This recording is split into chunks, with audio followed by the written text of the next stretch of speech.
Je m'appelle Giovanni Etua. My French number Etua.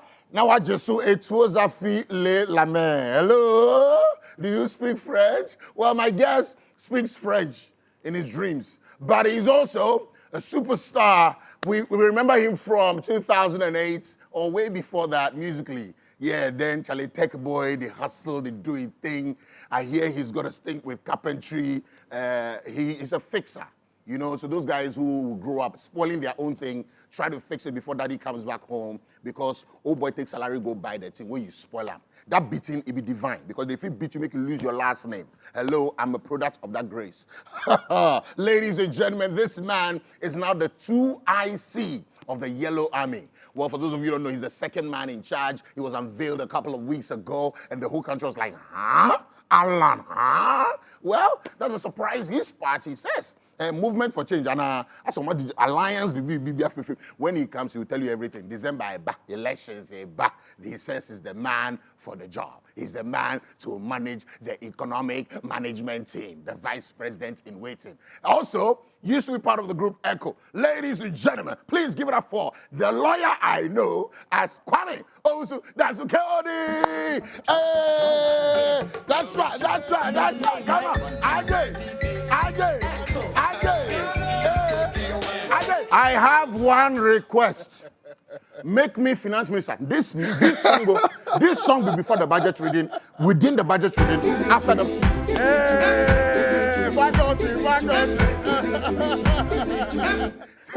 If I finish reading the budget, when the minority say, nay, majority say, yeah, mimi jinemu, shake your golo. My car. My brother, welcome.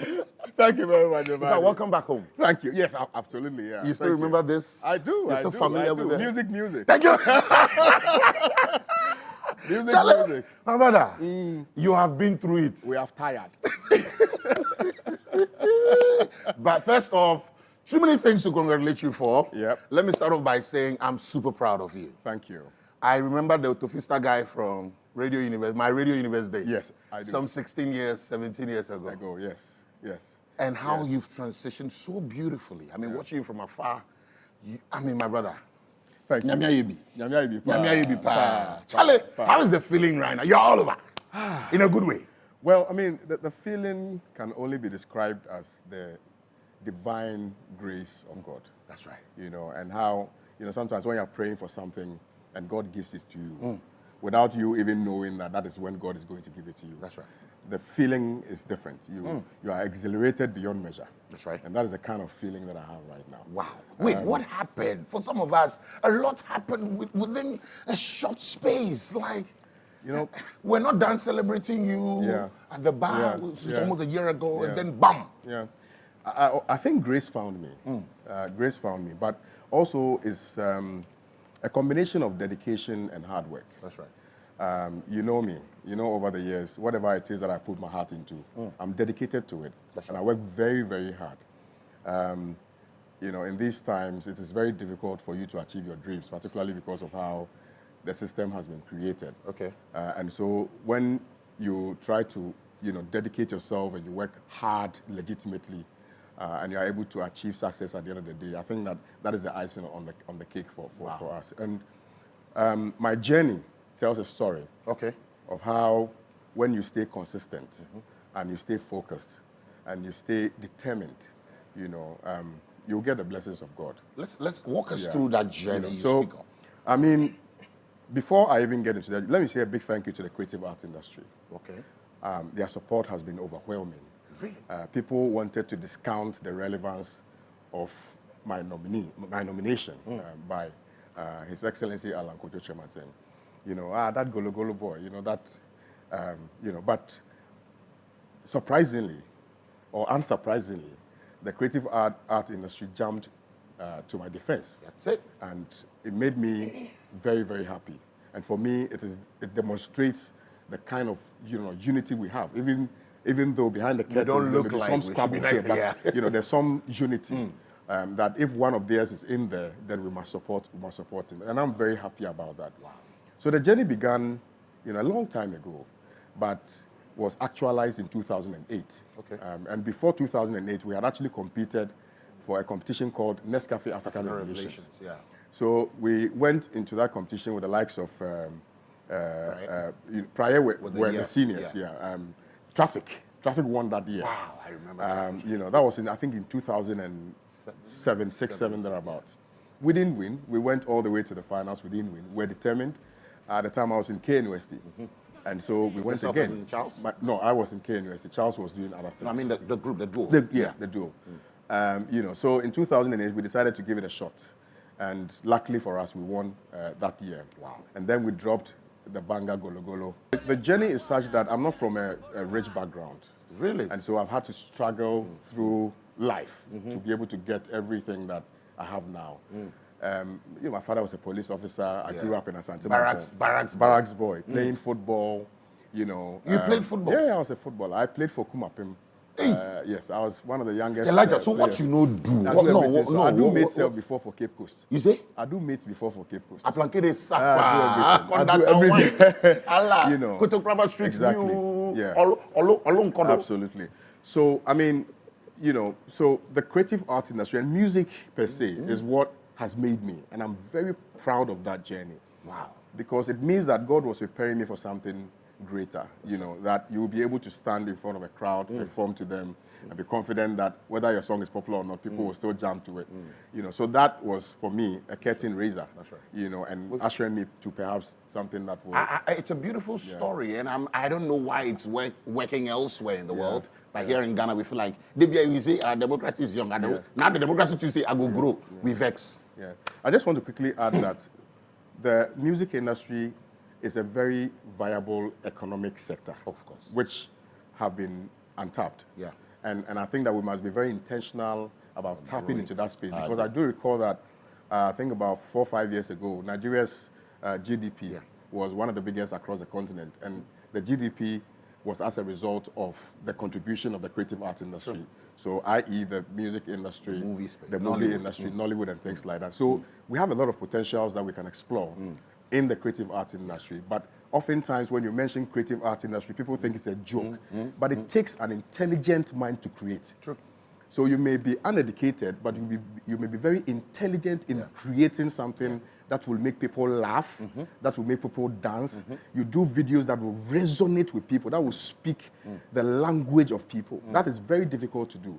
And so, when people belittle the creative arts industry, I find it very...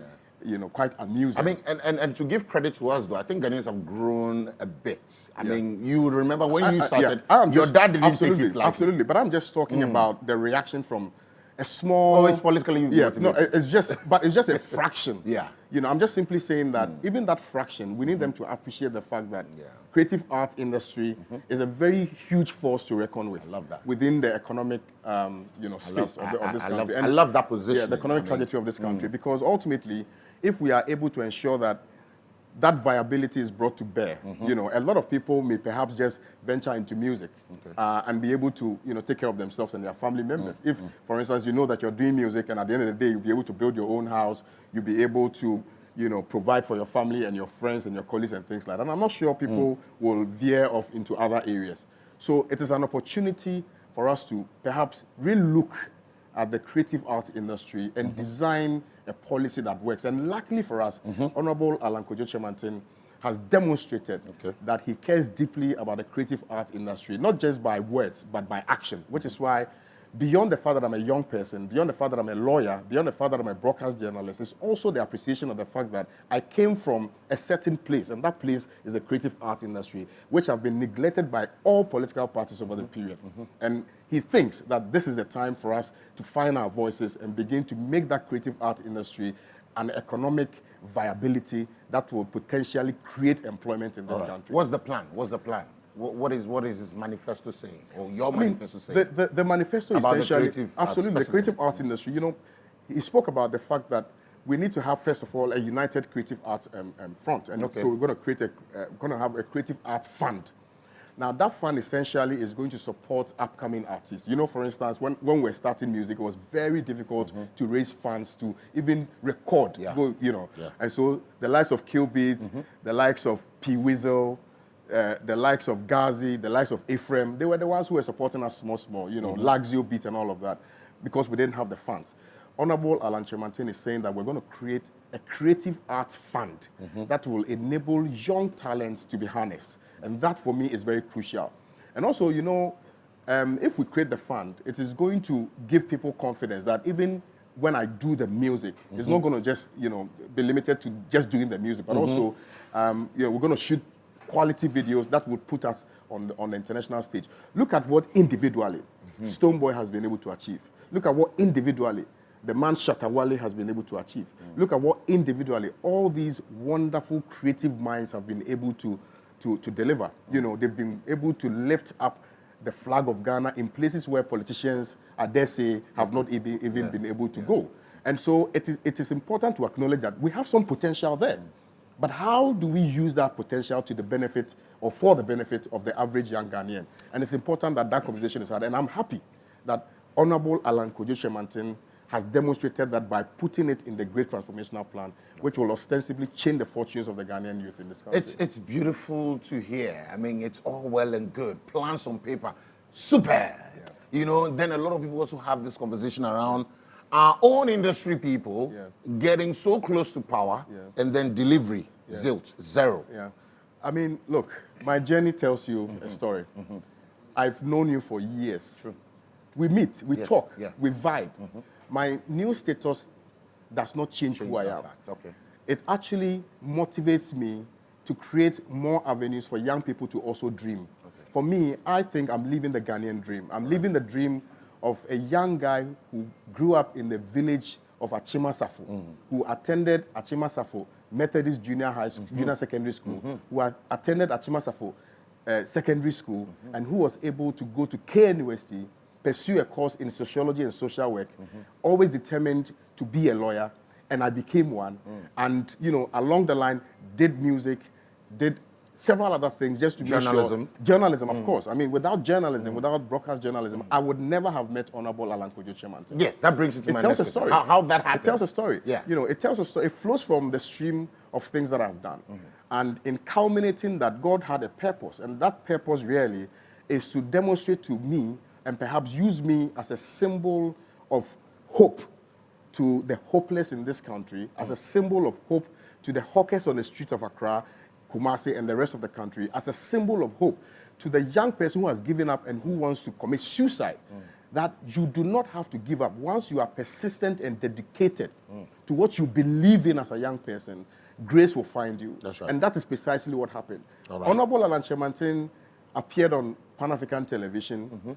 He has a program called Alan Speaks.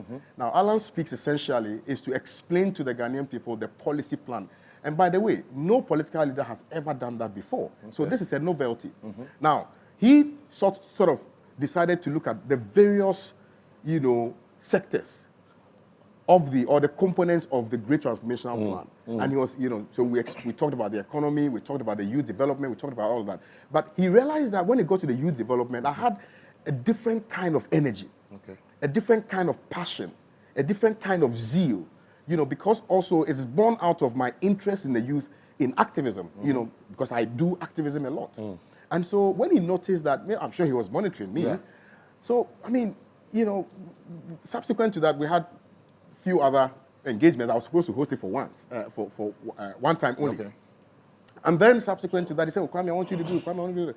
And then, you know, the final day, he said, I have something to tell you. I said, oh, Honorable, me, I thought, you know, it was a different conversation because I had designed a policy myself, you know, called the Ghana Rural Aging Support Program. And I'll explain that to you. Rural Aging Support Policy, which is called GRASP. GRASP. You know, so I thought we were going to discuss that. And then he said, Kwame, you are going to be my running mate. He just... On the spot. On the spot. Without consulting his own people, he believes so much in you, he had to make that pronouncement. A leader must have conviction. A leader must believe in his vision. And that vision must be driven by passion, a passion to deliver. And so if you are a leader and you don't have conviction, and you are not fortified in your belief about the exactitude of the journey ahead of you, you will not be able to identify talent and bring them, you know, along that journey. And I think that His Excellency Alan Kojo Chemanten has demonstrated over the years. Okay. Look at the initiation in the 1990s. He is on record to have led the discussions that gave birth to African Continental Free Trade Area. Yeah. He was the one to have led that discussion. Indeed, he fought for the headquarters of AFTA to be in Ghana. As young as 22 years old, this man was managing, one of the huge companies in Ghana, Unilever, now Unilever. At age 38, he was invited by the South African government to help them reshape their economy, redesign, an economic policy that will help them. So he's a man who has serious conviction and more so, he has experience and is able to identify people if he thinks that people can help them in their cause. And I think that's precisely what happened. Subsequent to that, we've had different meetings, and I'm happy to say that all the leaders of the Alliance for Revolutionary Change are all aligned to the dreams and the vision of Alan. That's a lot of parties, more than 14 of them, I understand, who are under this huge umbrella, the Yellow Army. I love it. But what gives you the conviction that Ghanaians at this stage of our lives, at this stage of our economy, would ignore the two giants, the NDC as a political party, the NPP as a political party, and give your party the nod to take us from this situation we are all very much aware of? Giovanni, it will interest you to know that at this stage in our political experiment, a lot of us, including you, we are all under a settled, hopeless expectation of change.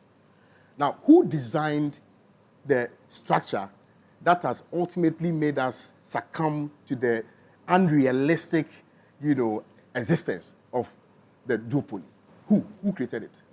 It's us. We just came to accept the fact that, it is more like, if it's not A, then it must be B, all right? But also, we have not had any leader who has stood out amongst the lot to demonstrate some fortitude, to give hope, and to bring encouragement to the Ghanaian people that I am the person who is going to change your fortune. We've not had that in a long time.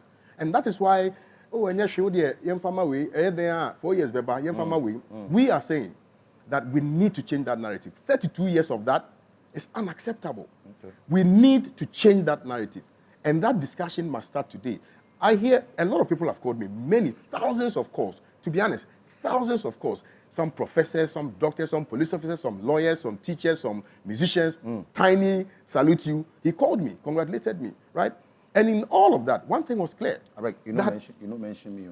Giovanni. I've been here with a mid-safe. And that's a insert time for editing. I edit myself. I agree. In all of this, one thing has become very axiomatic. Now, what has become axiomatic is that the younger generation of this great nation called Ghana have decided that they want to see a new government. Okay. Now, it starts with me.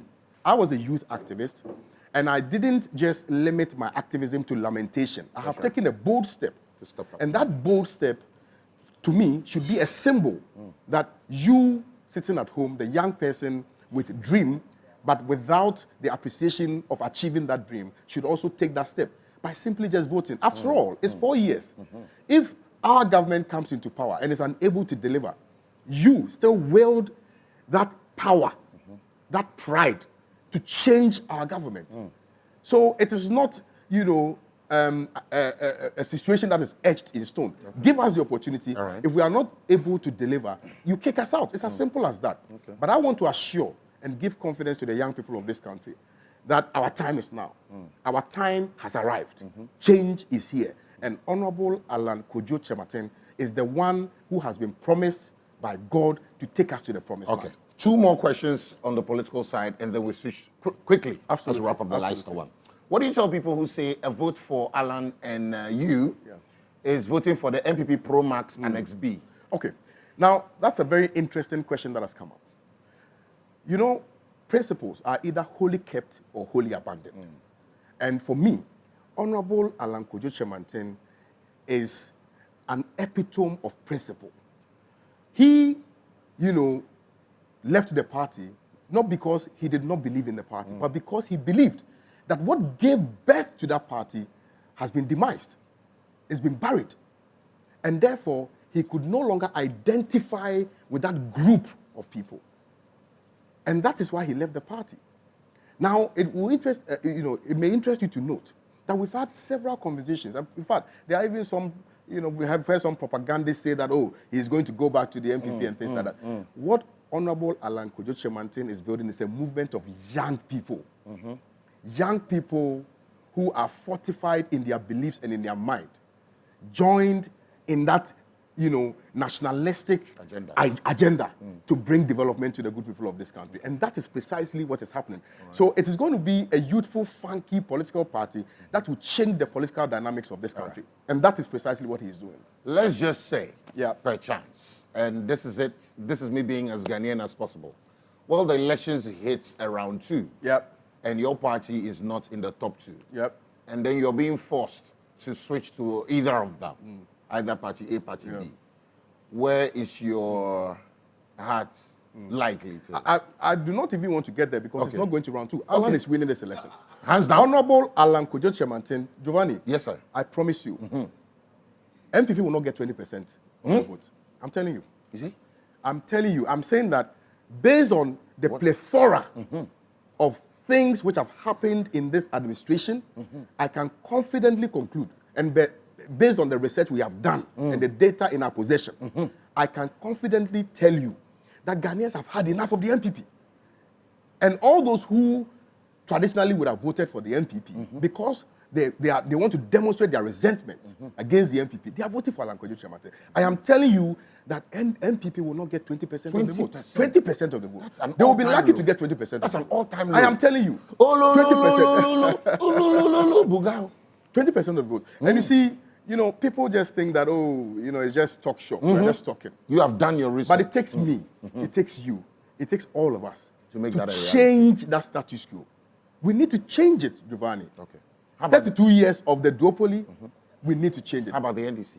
What development? You mentioned the MPP not getting more than 20%. Yeah. I mean, they are also asking for change. Okay. And the conversation has really been about NDC, MPP, as if to say that movement for change, MFC, doesn't stand a chance. And I'm just trying to tell you that amongst the people who are asking for change, perhaps the conversation, the narrative will now, shift. How much change are you bringing? Absolutely. How much change are you bringing? We are bringing 100% change. Let me tell you something.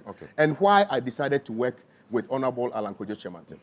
When I presented the policy to him, the Ghana Rural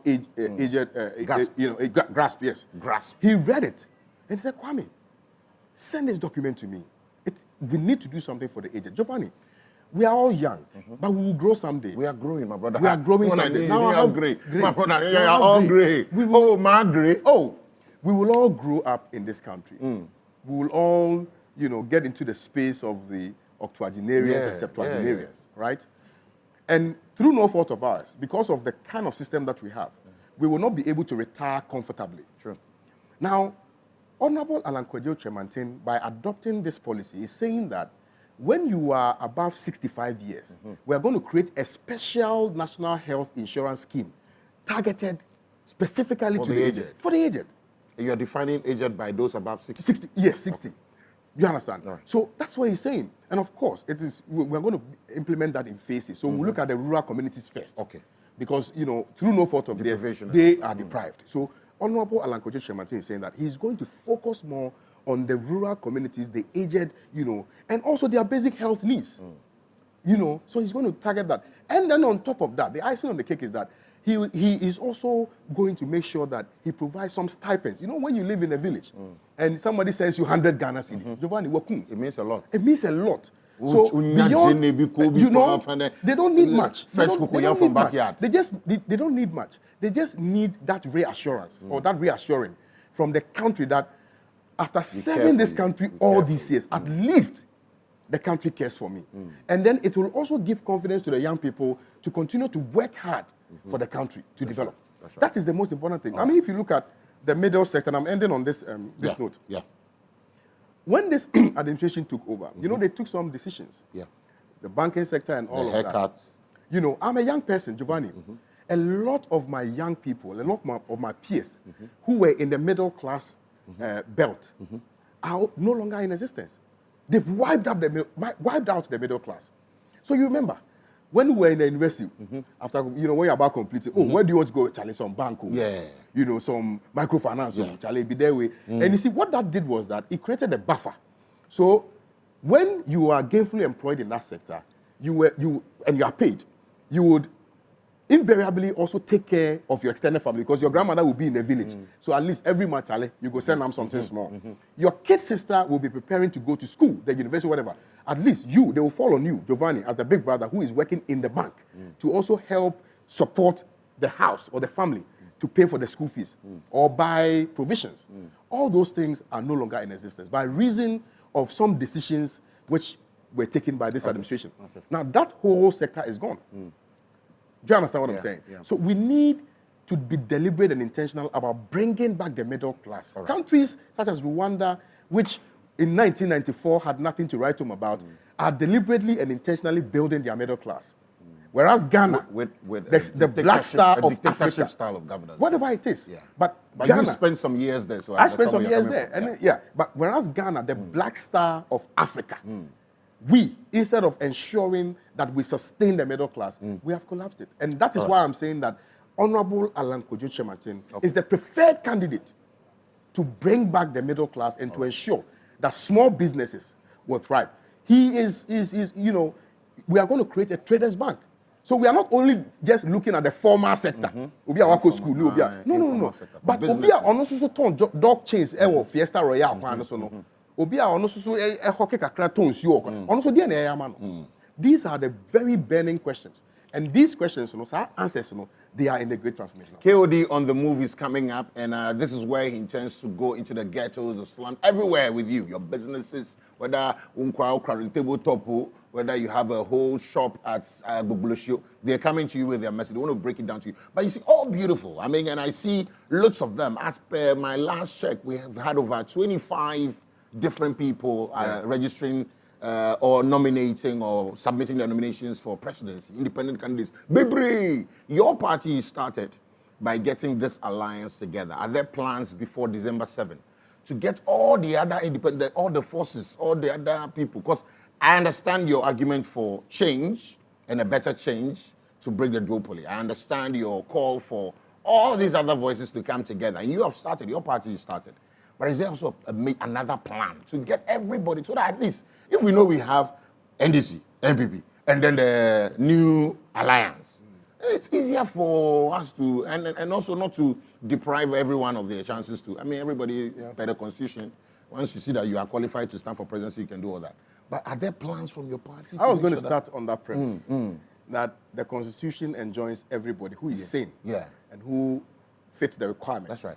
To contest, and so I do not want to sit here and say that others should be deprived of that. Have you made plans to approach But them? you see, where we are going, we must be unified in our thoughts. That's right. We must be unified in our actions. We must be unified in our language, and we must be unified in our shared belief that Ghana should work again, so that all the other political parties, given the political stature of the honorable Alan Kojo Chemantin, we should all, they should all come and rally behind. Have you invited them?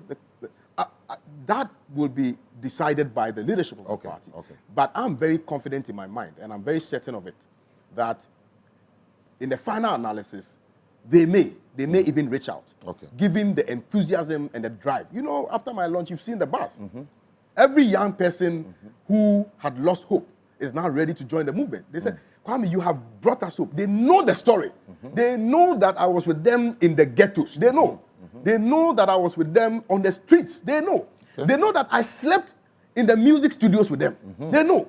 They know that I played football with them. Giovanni, they know that on KNUST campus, I was the guy who was wearing slippers to lectures. They know. They know that I had to come to people's room to come and ask for Gary. You still owe me Payola. Oh, I owe you Payola, I no pay. I go pay. So that is the story of Kwame Owusu Danso. And that is the story of many Ghanaian youth in this country. And we are saying that Honorable Alan Chemantin, by reason of nominating Kwame Owusu Danso, who is theirs, that perception ought to change. And we must make sure that we bring development, real, tangible, concrete, practical development to the youth of this country. Kwame Owusu Danso Esquire. Bakope. Allah. Congratulations. We wish you well. And we know the journey is just beginning for you. You have a lot of work to do. We wish you well. And your final words. Yes. I want to seize the opportunity to thank the Honorable. You know, in law, when you use the, it means that the person is a doyen. Yeah, that's right. You know, the Honorable Alan Kojo Chemanten for seeing me and appreciating my journey and giving me the opportunity to represent the marginalized in society. That's right. But most importantly, I want to also extend a voice of appreciation to the Alliance for Revolutionary Change. Okay. Because we have very prominent leading political figures in this country who are in the Alliance. And they did not follow their selfish, dreams or their parochial interest. They said, listen, we believe in you, Alan Kojo Chemanten. You have nominated a young person. We are going to support it. That's right. So I want to thank them so very, very kindly for supporting this ticket. All right. But most importantly, I want to thank every single Ghanaian youth in the creative art industry, in the broadcast and journalism field, in the legal field, in the corporate field, because I worked with Airtel at some point, you remember? That's right. And to everybody who's hawking on the street of Accra, Kumasi, Takrade, Wa, Bolga, Carpenter Forma, Police Forma, the police officers, and all those people. I want to thank them very sincerely for all the support and the prayers. That's right. But most importantly, to every single person who has shown me this incredible love, I thank all of them. That's right. And I'm willing to work assiduously to push the Ghana agenda. And so when I hit the streets, make sure that you come out in your numbers and you support, because the street is where I was born, and the street is where I'm going. That's where you belong, KOD brother. on the move. I love that. It's happening. So quick one. Someone just asked, where is Charles? We've not heard from him. Oh, my brother. In fact, we spoke 2 days ago. Okay. Charles is a brother. Charles is now doing business. Oh, and he's very successful at that. That's right. But Charles is also very, very happy. We would love to see you rock the stage. You compose your own campaign song. We're going to do it. We're going to do it. We want to see that side of you. We're going to do All right. Before we let you go, big thanks going out to Cowbell. We want to welcome you, Cowbell Coffee, to the show. Charlie, right now, the hard work, the reward now is success. You understand? When we get tough, and I bet you need that extra boost to keep you pushing, going ahead and all that, please make sure you grab for yourself Cowbell Coffee. And grab that one. Charlie, right now, the rich creamy 3-in-1. So please keep Cowbell Coffee close to you. Stay motivated. And remember, Cowbell Coffee is with you every moment. Big shout outs going out to Betway as well. Betway right now introducing their early partial and auto cash out feature on the platform. Charlie, right now, if you say the game no go your favor, no, buy your money, come out your money before you say, Ajesh, me rent a goom. But bet responsibly, very, very important. All right, terms and conditions apply. Regulated by the Gaming Commission of Ghana. No under 18s allowed. Betway says get way more. We're going to have another conversation with you. By the meantime, on a Saturday night like this, my brother, I can only wish you well. Thank you. Allah! Allah!